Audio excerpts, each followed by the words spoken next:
Howdy, folks. I'm Joel Empey, and welcome to another episode of Joel Empey Talks NFL. And I apologize for this episode being a day late. It was Thanksgiving over here this past weekend in Canada, and I had a busy work weekend, so I just couldn't get around it to making this video until today on Tuesday. So because of that, we're going to skip fantasy talk, since most of my fantasy talk is usually waiver wire action. But if you do have a fantasy question, please feel free to either comment below with any questions that you might have, or you can DM me directly, or send me a tweet on Twitter at Empey Talks, and I would be more than happy to get back to you and give you my advice on any questions that you might have going into fantasy this week. But that's enough of the things that we won't be talking about this week. The things that we will be talking about this week are must-watch games for Week 7 in the NFL, top bets for the NFL in Week 7, top suicide survivor picks in the NFL in Week 7. I'm still alive in both my suicide pools. I hope you're doing the same. But on today's episode, I should say, we are going to begin by discussing some of the lessons learned in Week 6 in the NFL. So the first thing that we learned this week in the NFL is that the Chiefs are in serious trouble. Now, they're not in trouble of missing the playoffs because they play in a subpar division, but they are in trouble of perhaps not being a real Super Bowl contender in the AFC, which is what the expectations for the team has been before the season and throughout the season until these last two games. Now, the thing that makes the Chiefs, the thing that puts them in real hot water, I should say, is just the fact that their run defense is just utterly atrocious, and that's really hurting their team and their offense because it's putting them in a massive deficit in terms of time of possession. The Chiefs also aren't running the ball themselves at all, which is a huge problem for them because that's also working against them in the time of possession battle. The Chiefs only ran the ball 9 times this past week with their running backs, and only 9 times the week before. They're 0-2 over over those 2 games. It's with Mahomes' ankle injury. They need to run the ball a lot more, and makes teams at least have to respect and defend the run game to try to open up the pass game, because that offensive line, if they're just asked to purely pass block, they're not getting the job done for Mahomes. And with his ankle injury, he's not able to be as mobile as he would like to be. So when the pass block is not there for him, and he can't move as well, and they're not running the ball so they're predictable, it's making a really hard time for this Chiefs offense, who had Tyreek Hill back this past weekend and still lost despite that. Now, obviously, besides their run defense not being great, their secondary is also super exposable for the Chiefs, so they can get beaten by the big play, and they can't stop the short play. So I don't know. In my opinion, I think the Chiefs really need to supplement that run defense with just filling the box with extra men. Who cares if you get beaten over the top? Like, who cares? Because you're going to get your offense back on the field, and Mahomes is going to be able to win in a vertical threat type of a game. So, in my opinion, I think that the Chiefs just need to stack the box, do everything they can to stop the run. Who cares if you get beaten over the top? Because if it turns into a real shootout, with Mahomes, you have a good chance of winning a shootout. But they really need to run the ball a lot more than they are right now. Like, it is embarrassing how little they are running the football. Andy Reid is coaching himself out of these games. And really, they should have lost to the Lions as well. They should be 0-3 over the last 3 weeks. So the Chiefs need to start doing something different if they want some better results. Now, when it comes to commentary teams, I normally just don't even have an opinion. I just don't care. I think Tony Romo's really good. If somebody's really good, I kind of appreciate the perspective that they can bring.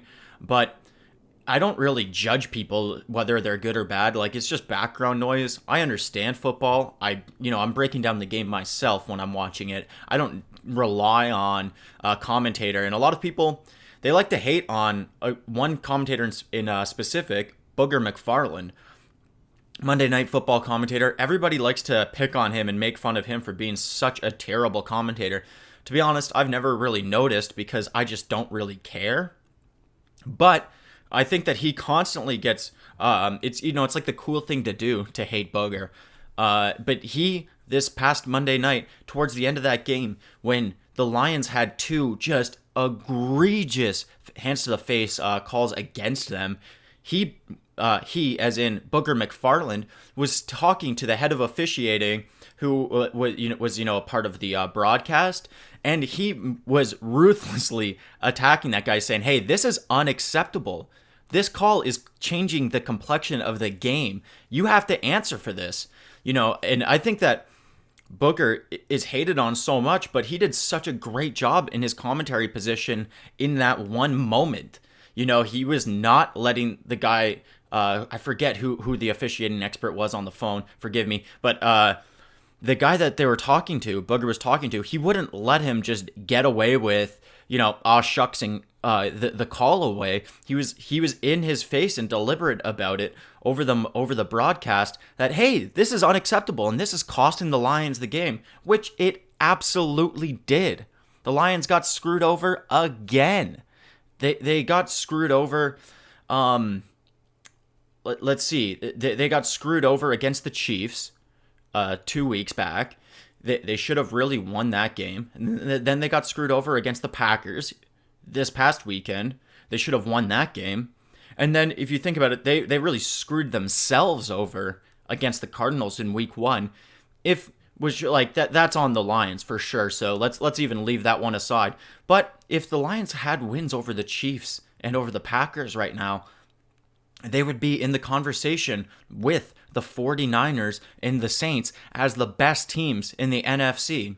So for my opinion, I have to ignore the final result of who won that game between the Lions and the Packers and say that the Lions deserved to win that game, and it was at Lambeau Field. They outplayed the Packers.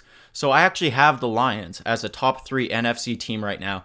And just think for a second, if I would have told you before the season began that the Detroit Lions would be the best team in the NFC North, better than the Green Bay Packers, better than the Minnesota Vikings, who might have the best team in the NFL on paper, better than the Chicago Bears, who have the best defense in the NFL on paper and in reality, in my opinion. They have Matt Nagy, Coach of the Year from last year, offensive guru, to go with that best defense in the NFL. And the Lions are the best team in that division. I mean, that would have blown your mind. You wouldn't have bought it. You would have said, hey, the Lions are probably the 4th best team in that division. And then let's look at the 49ers. They have the Rams, former Super Bowl contender from last year, NFC champion from last year, who have Aaron Donald, the most valuable player in the NFL defensively, on their team. They signed Eric Weddle and Clay Matthews to add some more great pieces to an already solid defense with Aqib Talib, shutdown corner, Marcus Peters, another shutdown corner. They have an excellent defense, and they're an offensive juggernaut. And then you look at the Seahawks, and you think, man, with Pete Carroll and Russell Wilson there, they're always an elite contender. They've got a defense. They can run the ball as good as anybody in the NFL. And the 49ers are doing better than both those teams. It's just wild to think that 2 of the best teams in the NFC right now are the Lions, who preseason you would have said, I would have said, and I think most people would have said, they're the 4th best team in that division. And then the Niners, everybody would have said they're the 3rd or 4th best team in that division, with the Rams and the Seahawks clearly a step above them. And, right now, they're playing great football, and these teams are kind of running the NFC. I really hope that the Lions can figure out how to get on the right side of some of these tough losses. And if they can do that, I really like their chances of making a serious run in the playoffs here. Imagine a Niners versus Lions playoff game, and it's not like a crap playoff game. That could be one of the most exciting playoff games of the year. That could be coming down the road. The NFL is absolutely wild. You never know how things are going to pan out, and that's why you play the games. I can't wait to see how this season continues to progress, and those are the things that I really learned in Week 6. Now, looking at my must-watch games for Week 7 in the NFL, my number one must-watch game is a team I was just talking about, the Detroit Lions, taking on the Minnesota Vikings. Now, the Detroit Lions, as I said, I believe that they are the best team in the NFC North. When Devontae Adams comes back for the Packers, maybe there's a conversation to be had that the Packers are a better team than the Lions. But as of right now, the Lions are the best team in the NFC North. And they're taking on the Minnesota Vikings, who proved last week by beating an elite team in the Philadelphia Eagles that they're not done yet. The Minnesota Vikings are still here to compete for a playoff spot. They're still en route to trying to become Super Bowl champions. And Kirk Cousins had 2 bounce-back weeks, but they were against defenses that were very favorable matchups. The Giants, everybody knew that the Giants are probably the second worst defense in the NFL after the Dolphins. So Kirk Cousins was expected to dominate in that one. Then this past weekend, Philadelphia, worst secondary in the entire NFL. So Kirk Cousins dominated again. That was also expected. But this week, they have to take on the Detroit Lions, who have an excellent secondary. Excellent. And they're just well-rounded across the entire every single phase of football. They're very, very well-rounded. So, can the Vikings prove that they are an elite team? Last week wasn't a fluke against the Eagles, that they can really beat the elite teams in the NFL? Or are they just pretenders, like we all suspected they were 2 weeks ago, before they went on that nice little 2-game win streak? I don't know. I suspect that the Lions should win this game. But it is the game I am most looking forward to watching to this weekend. I really want to see if the Lions are truly the best team in the NFC North, and are the Vikings pretenders or are they contenders? My number 2 must-watch game for Week 7 is the Texans taking on the Colts. This is another great divisional matchup like the Lions and the Vikings, but this divisional matchup is going to determine who is the number 1 team in this division. The AFC South is a really, really quality division, but the Texans and the Colts are starting to distance themselves from the Jaguars and the Titans a little bit. Now, the winner of this game is going to be outright first place in the division, and the Colts have a lot of advantage on their side in this one. For one, they had 2 weeks to prepare. Coming off of a bye week this past week, they have 2 weeks to prepare for a divisional opponent who they should have, a lot of familiarity with. So they should be extremely well prepared for this matchup and pretty well rested. They have a lot of injuries on their team, the Colts do. So hopefully they can be a little bit rejuvenated coming back into this game. And the Colts also have home field advantage, which is huge. So all in all, the Colts get a little bit of an edge because of that. But in terms of talent and personnel, I think the Texans are the better team for sure. A really interesting point is that both these teams are coming off of wins over the Kansas City Chiefs. Both these teams, their most recent game was a win over the Kansas City Chiefs. So these teams are clearly both very legit, very capable teams. Both those wins were at Kansas City as well. They weren't, home wins. And in the case of the Colts, they were missing a lot of key pieces and were able to beat the Chiefs. So this is just going to be a really, really interesting competitive game to determine who is the best team in the AFC South. Whoever wins this game is going to be in the driver's seat moving forward for the playoff race. Now, the third game I'm looking most forward to this week is the Eagles taking on the Cowboys. Just like the previous game that I was talking about, the Texans versus the Colts, the winner of this game will be in sole possession of first place in their division. And with the Cowboys now losing 3 in a row, both these teams being at 3-3, earlier this season, I really thought both these teams were destined for the playoffs. I figured, one would make the playoffs by virtue of winning the division, obviously, and the other team would be a lock for a wild card position. Now, the way that these teams are performing, the bad losses that they're taking, I'm not so sure anymore. In fact, I feel pretty confident that only one of these two teams is going to make the playoffs. So this is a really important divisional matchup for both of these guys. One team is going to go above 500, and the other team is going to go below 500. So this is this is an impasse for these teams at this point. The Cowboys are obviously coming off of 3 straight losses, the most recent against the Jets, which was just a horrific loss to take. I can't believe that they lost to the Jets.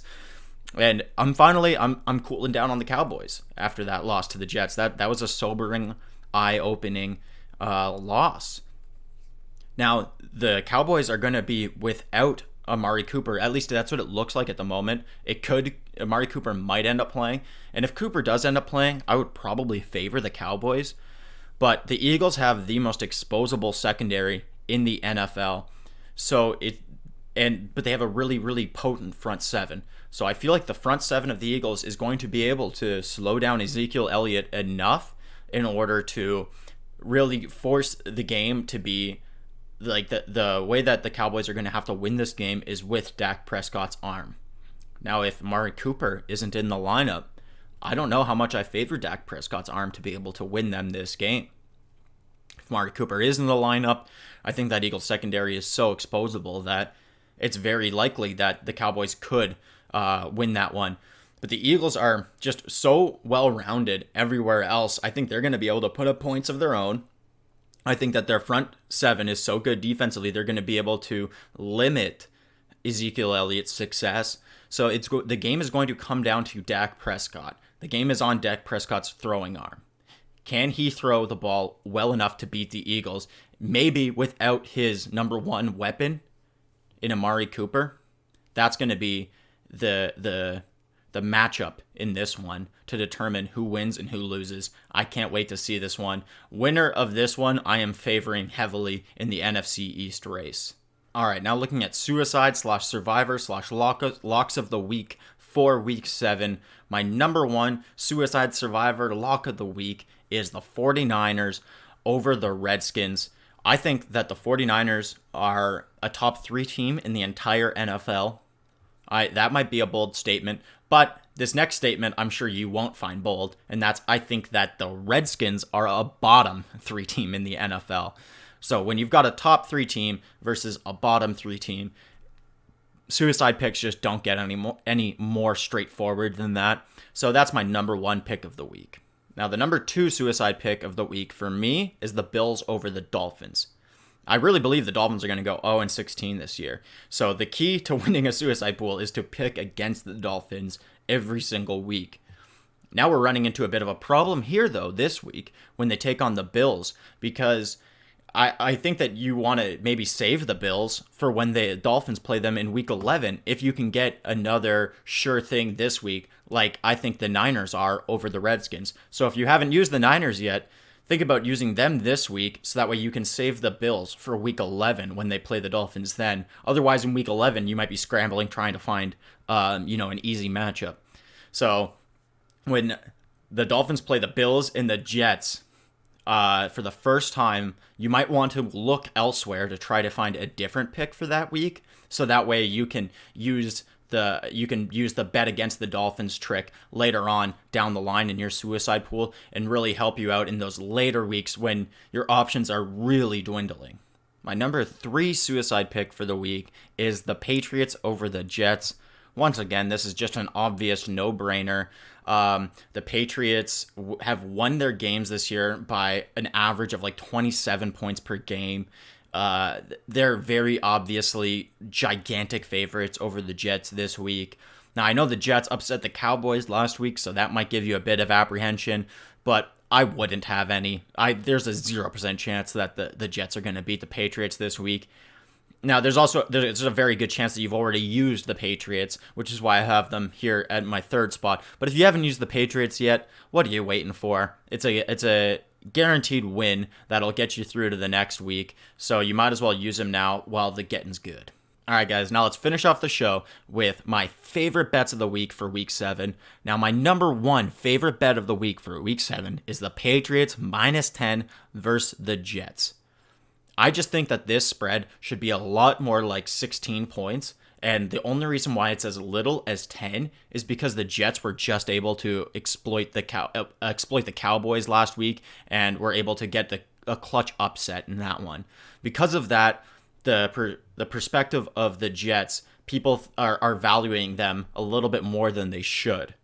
And the bookies are evaluating the Jets a little bit higher than they should. So us as bettors need to exploit this and need to hammer the Patriots. The Patriots and the Jets have already played once this year, and the Patriots won by 16 points. The Patriots are undefeated this year. This game is going to be Monday Night Football in primetime. Who shows up in primetime? Brady, Belichick, the Patriots. They're notoriously, better. The higher the stakes are, the more pressure, the bigger the stage. Those guys always rise to the occasion. Do you really believe that Sam Darnold, Adam Gase, the New York Jets are going to be able to rise to the occasion of Monday Night Football? They weren't able to do it against the Browns earlier this year, that's for sure. Patriots are winning their games on average by 23.666 points per game. They're averaging wins by nearly 24 points per game. And the Jets are only 10-point underdogs. I mean, to me, it seems like the Patriots will almost certainly cover. This is just a tremendous bet. The fact that you're getting, good odds on -10 on the Patriots against just the horrible Jets. Just throw out last week against the Cowboys. I think that was just a bad performance by the Cowboys. And really, statistically, the Jets didn't do great in that game, but they were able to come out with the victory anyways. My number one favorite bet for the week is the Patriots, -10 versus the Jets. Until that line gets to be, let's say, 14, 15, 16 points, I love the Patriots. My number two bet of the week for Week 7 in the NFL is the Ravens at the Seahawks under 50 points. The over-under in this game is set at 50, which is the highest over-under of Week 7. Do you really think this is going to be the highest scoring game of Week 7? I sure as hell don't. Both teams prefer to run the football. Both teams have top 10 run defenses. Seattle is a notoriously difficult stadium to play in, right, for opposing teams. Do you really think that they're going to be able to put up the highest projected point total of the week? Just that alone, the fact that this is the highest projected point total of the week, and it's these two teams playing each other in Seattle, I mean, I just love the under for that reason alone. The reason that it's the highest point total for the week projected. There's no way it's the highest point total. Like at the end of the week, there's going to be 3, 4, 5 games that are going to have higher point totals. This is a defensive game. This isn't an offensive game. Yet it's the highest point total for the week. So I just absolutely love the under bet in this one for those reasons alone simply. Now, the last two bets I want to talk about this week are both in the Cardinals versus Giants game. And these bets are going to be if Saquon does play or if Saquon doesn't play. So first off, if Saquon doesn't play, I love the Cardinals +3 against the Giants. I think that the Cardinals, if Saquon's not playing, I think the Cardinals should be favored by 1 point in this game. So +3. I mean, that's ridiculous. I don't understand how it's +3. Even if Saquon does play, I think I would only have it, +1 for the Cardinals. If Saquon doesn't play, I think it should be -1 for the Cardinals. Cardinals are on a 2-game win streak right now. Sure, against lesser teams, but that's exactly what the New York Giants are. The Giants have probably the second worst defense in the NFL behind the Dolphins, or in front of the Dolphins, I suppose you would say. And then offensively, they're just decimated with injuries. Evan Ingram, Sterling Shepard, Saquon Barkley, they're just decimated with injuries. Now, if Barkley does play, like I said, I think that I might favor the Giants by a single point, but you're still getting the Cardinals +3 either way. So if Saquon doesn't play, Christian Kirk should be back for the Cardinals this week, so they should have their full complement, an arsenal of playmakers available to them. I really like the Cardinals +3. I think that's a really safe bet if Saquon doesn't play. Even if he does play, I kind of like that bet. But if he does play, there's a bet that I like even more. So the bet if Saquon does play is the over bet on 49 points for this game. And for the record, both of these bets, Cardinals +3 and over on 49, I really think you could probably roll both these bets out anyways. But this is one, especially if Saquon does play, over on 49, that's easy. That's easy money. With the exception of the one game against the Redskins this year, for the Giants, they've given up at least 28 points per game. At least 28 per game. The Cardinals have a very competent offense, especially now. They're really getting rolling. They might have Christian Kirk back, which is huge for them. Huge. The implied point total for this game at 49 points, and with the Giants being a 3-point favorite, the implied point total is 26 for the Giants, 23 for the Cardinals.